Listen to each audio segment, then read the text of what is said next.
Ohio. But before we get to Ohio, guys, so I won't forget, please hit the like button. Share this video on all your social media. Before we say something you don't like. Thumbs up, thumbs up, thumbs up. Yeah, please hit the like button and share this video. And if you're watching on X, please like and repost on X. So like, share. Now let's go to Ohio. My home, I could say proudly, my home state now, right? I'm an Ohioan because the cost of living is sweet out here. They got fraud too by the Somalians. They gotta go. And by the way, maybe I'll talk about that later in the week, but Trump is in the National Guards to Ohio. Yes. But anyway, let's focus on this though. Ohio Attorney Mahek Cookie confirms massive fraud in Ohio, another hotbed for Somalis. Let's play this clip. So these individuals tried to report the fraud that was happening in Ohio and then eventually came to me to say that we're watching providers rubber stamp paperwork for home health. So in Ohio, and there's many states like this, Pennsylvania and other states too, where you can go in and you can say my aging parent needs a home health care and I want to provide it. So the state will, as long as a doctor has approved it, continue to pay you. It could be for 10 hours, 12 hours, up to 24 when it's critical care.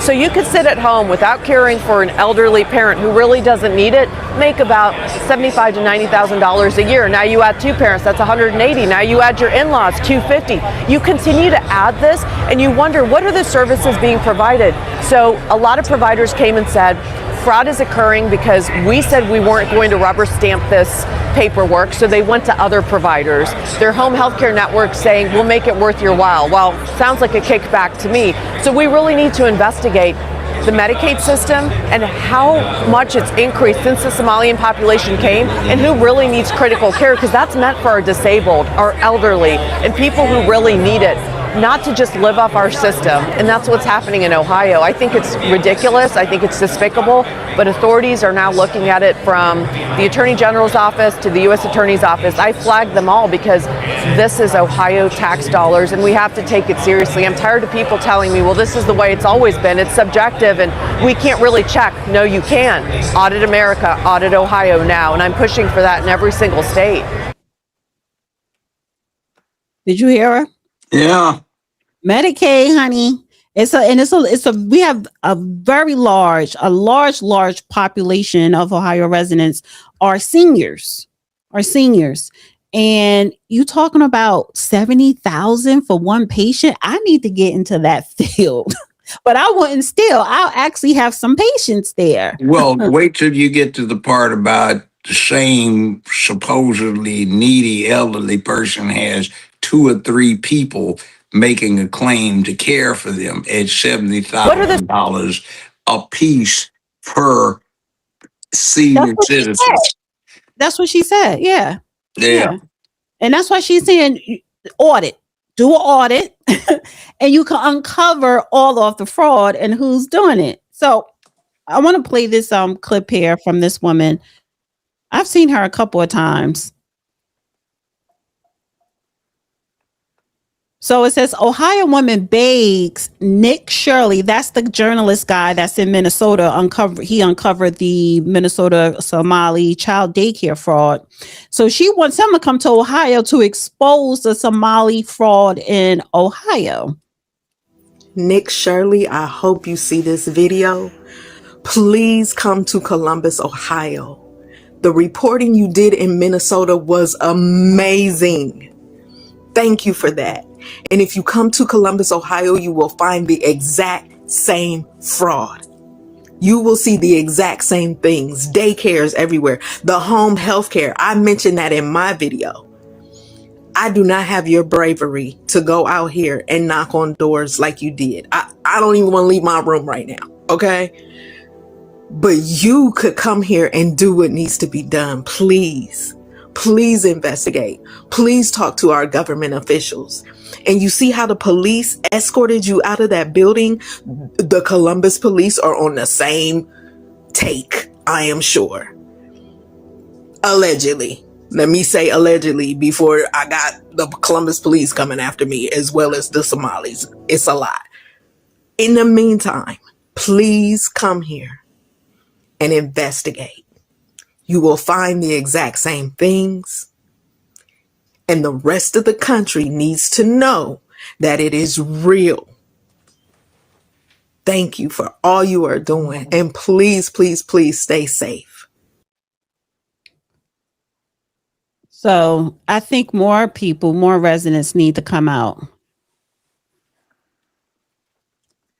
You know, this is getting absolutely absurd what's going on. And why won't she come out? Somebody's supposed to assassinate her? I don't buy it. That's just some of this online social media crap. If you have it to say and you're letting us know you said it, then go ahead. If they want to come after you, they have enough information to know who to come after. So why are we trying to do this? This is just, I hate this. It stinks. Well, this is why you're not on TikTok. So people who do these videos on TikTok and they go viral, I mean, a lot of people agree with what they're saying. Like, I understand what she's saying, but like she said she's too scared to go out. She was like, why can't she go out? Is somebody trying to assassinate her? Listen, honey, I'm about to hit the road next year. I'm going to be going to certain cities in Ohio because Vivek is running for governor, and I want to ask people who are they voting for. So I'm going to be going out hitting the road in 2026. Yeah. Should I have a weapon with me?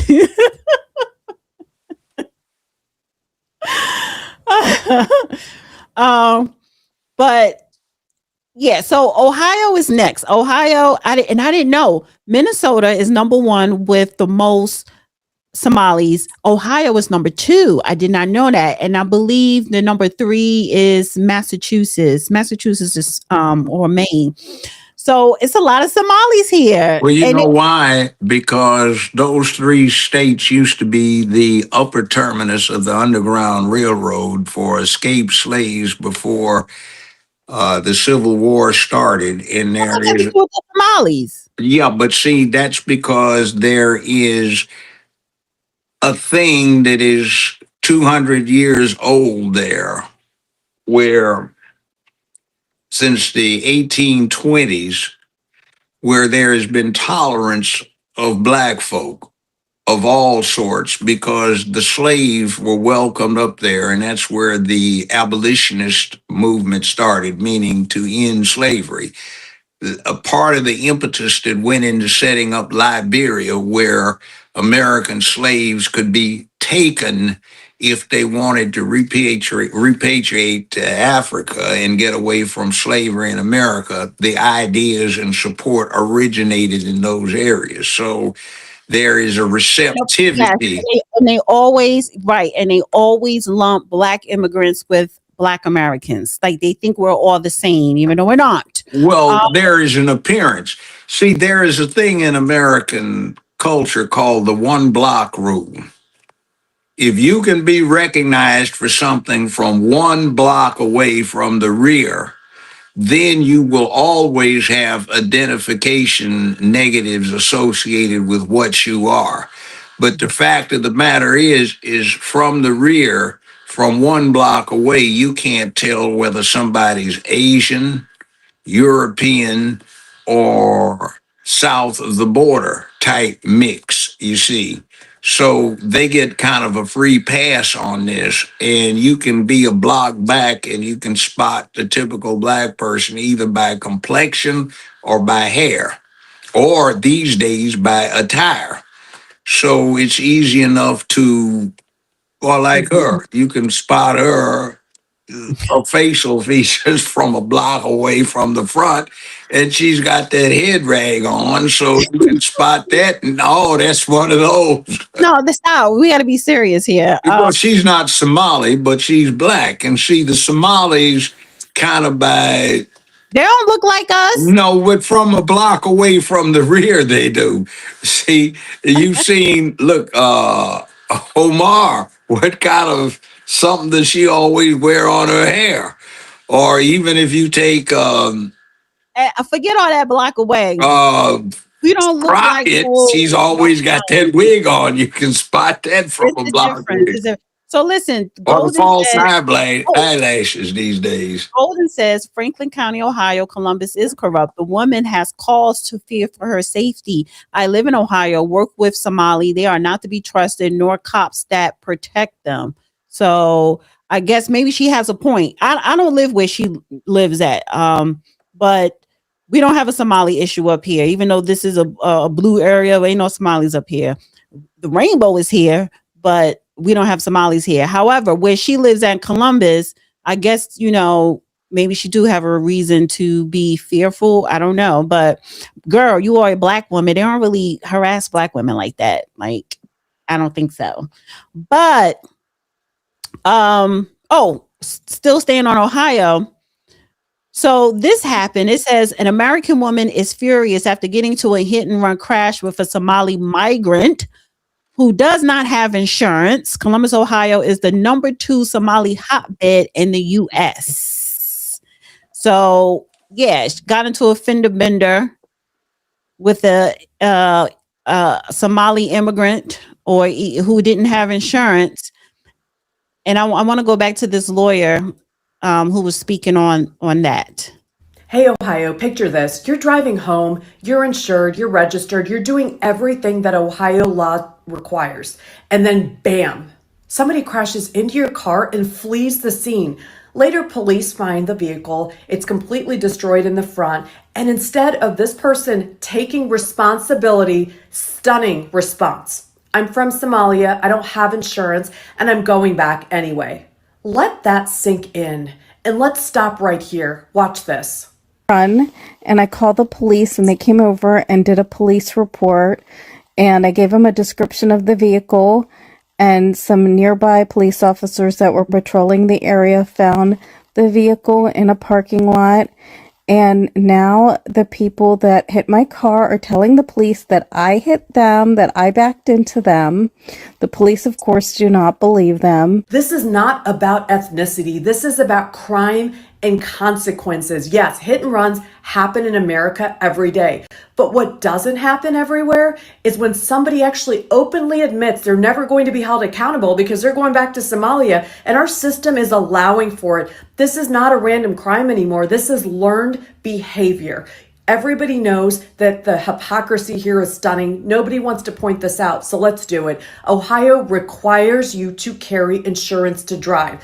If you don't carry insurance, you can lose your license, you can lose your car, you can lose your freedom. But when somebody enters this country, let's just say illegally, drives uninsured, maybe this person was legal, I don't care, but destroys American property and then walks away, the system suddenly forgets its own rules because who pays? You do. Higher premiums, out-of-pocket repairs, zero accountability. Ohio has the second largest Somali population next to Minnesota, and increased law enforcement scrutiny here is not political, it's data driven. We're watching fraud, repeat offenses, patterns of behavior that's actually been ignored for years, and we're finally investigating it. I'm going to continue bringing these issues until we have accountability. This is not about where somebody comes from. It's whether you come here and whether you follow our laws. If you're in this country illegally and committing crimes against Americans, this is the moment to take your exit, because DHS is actually voluntarily offering self-deportation assistance, including $3,000. Take it. Get out of our state, because enforcement is back and Ohio is no longer going to be a soft target for crime. Ohio is done being a place where Americans pay the price for everybody else's lawlessness.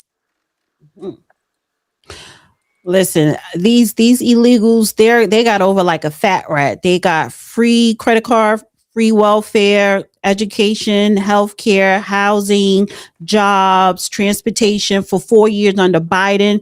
Trump comes in, he said, listen, we'll give you $3,000 to self-deport on top of all the other thousands you were getting. They're getting over like a fat rat. The Democratic Party candidates and appointees get a chance to get rich off of kickbacks, bribes, and other illegal access to public funds that comes from this kind of thing. So they don't want it shut down. Too many of them would say, oh, no, no, no, this is unfair. This is white supremacy, and we can't do this because it impacts black folk in America, and we don't want to look that way. Why would black people be more susceptible to criminality than anybody else? It's racist in its presumption, so and its inferences, but yet they are concerned about this issue, which is all they have. Quote, it's against us because of what we are. No, it's perhaps because you don't perform well in the role that you say you're entitled to have. And for some reason, once you get in there, you give your own people a bad name by being such crooks. And you start supporting theft and death in the streets of your urban area because you don't want anybody to come in and intrude on your good things so you can become a multimillionaire on a government check for your entire adult lifetime, or somebody that's with you gets the benefits thereof. Right. Well, And you can stay in politics for 25, 35, 45, 50 years and do nothing else. And you've never had a real job in the real world. Yeah, real great.